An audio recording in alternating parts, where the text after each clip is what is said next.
All right, here are the top 3 things we learned today, Monday, out at 49ers training camp.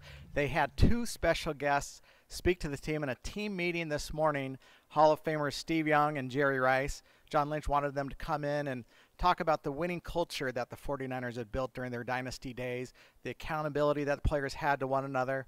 And Steve Young told me a good story that he relayed to those players was the first day he came to the 49ers, Ronnie Lott grabbed him by the back of the shoulder pads and told him, "I've got your back." And that meant a lot to Steve to have the star of the team saying he was there for him and was going to support him.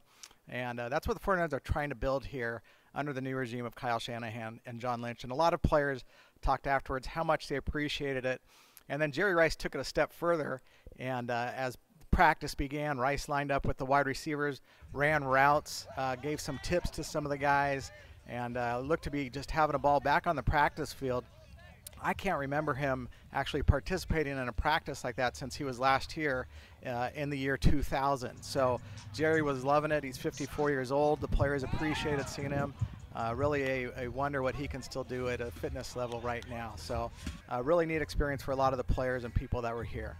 The number 2 thing that we learned about today at 49ers training camp, Eric Reid, he spoke about Colin Kaepernick and that Kaepernick's been unemployed, and Colin, obviously, he still wants to play. He talked to Colin yesterday. There's 3 things I want to talk about Eric Reid. Was one, he's obviously still a big fan of Colin Kaepernick, says he should be signed, and they really are trying to get this, bring attention to the racial divide that's across America, and I think that the incident in Charlottesville on Saturday shows that there is an issue that needs to be discussed. But also 2 other things about Eric Reid that stand out.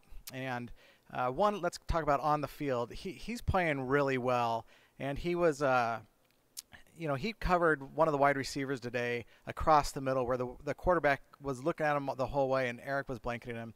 And Eric just seems so comfortable in his new role on defense at strong safety. And the other thing is just besides the leadership aspect that I think people need to look into with Eric Reid is obviously he's been a spokesman. He's been the team's union rep the last couple of years. But when Aaron Lynch went down with an injury in practice today, which I'll get to later, Eric Reid was one of the first ones to come over and just hang out with Aaron while the doctors tended to him. And it just speaks volumes to me about the leader and character Eric Reid has. So kudos to him. All right, the number 3 thing we learned about today at training camp, and kind of been the theme of this training camp, is how well some of the rookies have been performing. And I want to touch on 3 rookies. I know there's 3 and 3. It's all subparts. Number 1, running back Matt Breida. It's pronounced Breida, he told us, because people are talking about him. He's playing very well. And, in the game Friday night, the 49ers used him up the middle a lot. He's a smaller back, so you'd think they'd want to bounce him outside, which is where Joe Williams, actually, a fellow rookie, was running. But Breida says he likes to run up the middle, and that if you go back to his Georgia Southern days, where he was a really highly productive running back, touchdown machine, he said a lot of his bigger runs came up the middle. So he's very comfortable and loves doing that more than the outside runs. So good on Breida.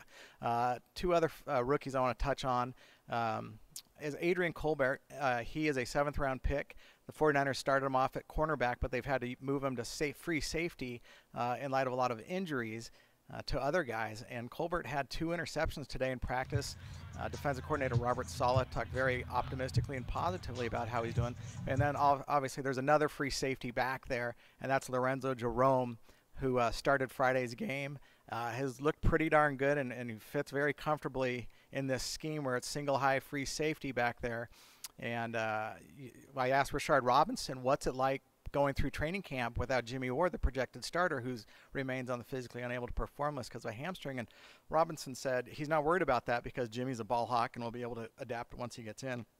But he also really talked about how well Lorenzo Jerome seems to be fitting, and that it makes the cornerbacks feel comfortable. And that, to me, is a big positive also for the Lorenzo Jerome bid to make the roster. So that's it from 49ers training camp. Oh, a couple injury notes. Aaron Lynch went down with an ankle sprain early in team drills and had to go off to the locker room. Hopefully it's not too serious. We don't know the extent of that. Another one, Earl Mitchell, veteran nose tackle. He appeared to get dinged, possibly in the head with a few plays left in practice.